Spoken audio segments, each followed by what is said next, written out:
You just got out of a conversation that went badly, maybe a fight with someone you loved, maybe a betrayal you didn't see coming, and now, hours later, you're still running it back. Every word, every pause, every moment where things went wrong. You're doing something else entirely.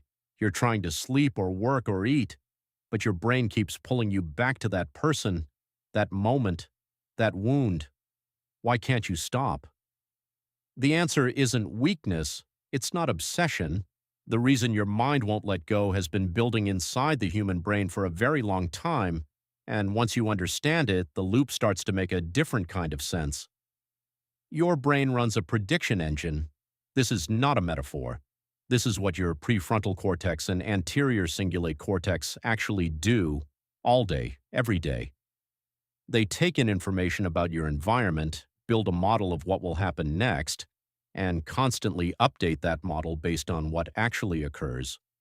When the prediction matches reality, your brain moves on. When it doesn't, something else happens. Neuroscientist Red Montague at Virginia Tech spent years mapping what happens in the brain when expectations break down.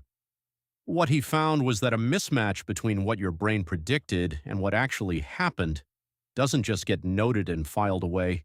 It triggers a strong neurological signal. Your brain flags it as unresolved. It pushes it back to the front.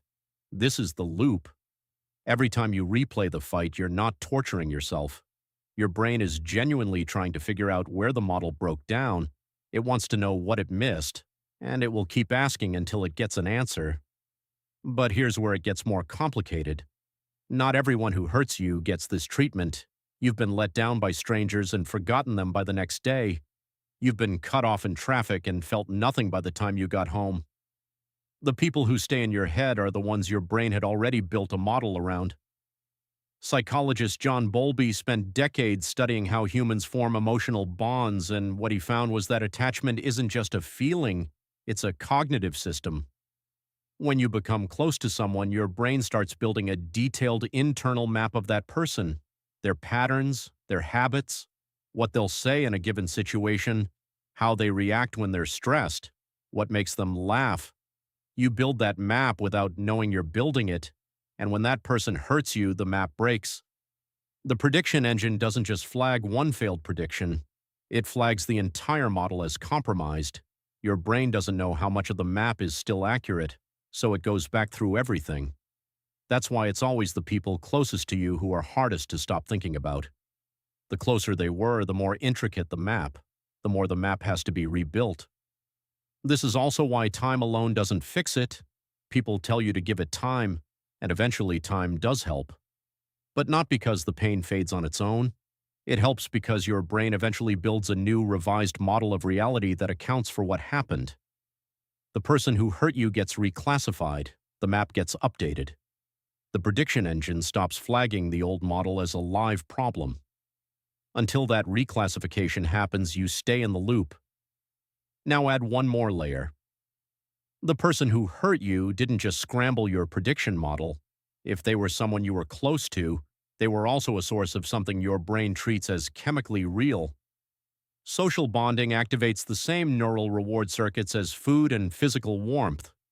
Research by neuroscientist Naomi Eisenberger at UCLA showed that social pain and physical pain use overlapping brain regions. The dorsal anterior cingulate cortex, an area that lights up when you burn your hand, also lights up when you get rejected by someone you care about.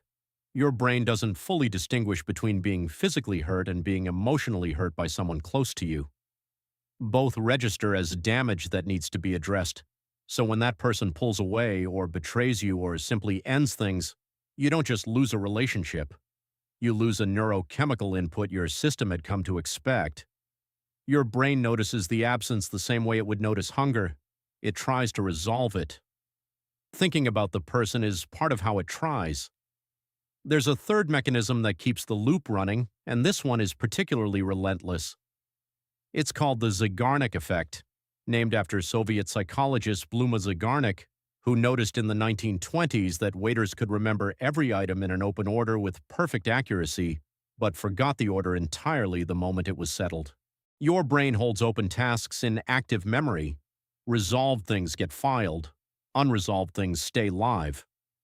When someone hurts you and you never get the explanation or the apology or the confrontation or the simple acknowledgement that it happened, the event stays open. There's no closure event for the brain to file it under, so it keeps the file open, it keeps surfacing it. This is why conversations that ended wrong stay with you longer than conversations that ended cleanly, even if the clean one was about something more serious. Closure isn't a soft concept, it's a neurological filing event. Without it, the brain doesn't know the case is done. This also explains why imagined conversations help some people more than others. When you rehearse what you would have said or what you should have said, you're giving your brain a surrogate resolution. It's not real. The brain partially knows that, but it's enough to reduce the frequency of the loop for a while. Journaling works the same way. Writing out what happened forces your brain to organize the event into a narrative with a beginning, middle, and end. Narrative structure is one of the ways the brain signals that something is finished. The act of writing it down can itself function as partial closure, not complete, but partial. What about the cases where you know the relationship was bad, where you know the person was wrong for you and you still can't stop thinking about them? This is where people get most confused and where they're hardest on themselves. Knowing something consciously and your brain treating it as resolved are two different things. Your cortex can hold the rational conclusion. Your limbic system, which processes emotional memory and threat responses, runs on a different timeline. It doesn't update because you've reached an intellectual understanding. It updates when it feels safe, when the threat is actually gone, when the loss has been metabolically processed. You can know someone was bad for you and still feel the pull. That's not irrationality. That's two systems working at different speeds.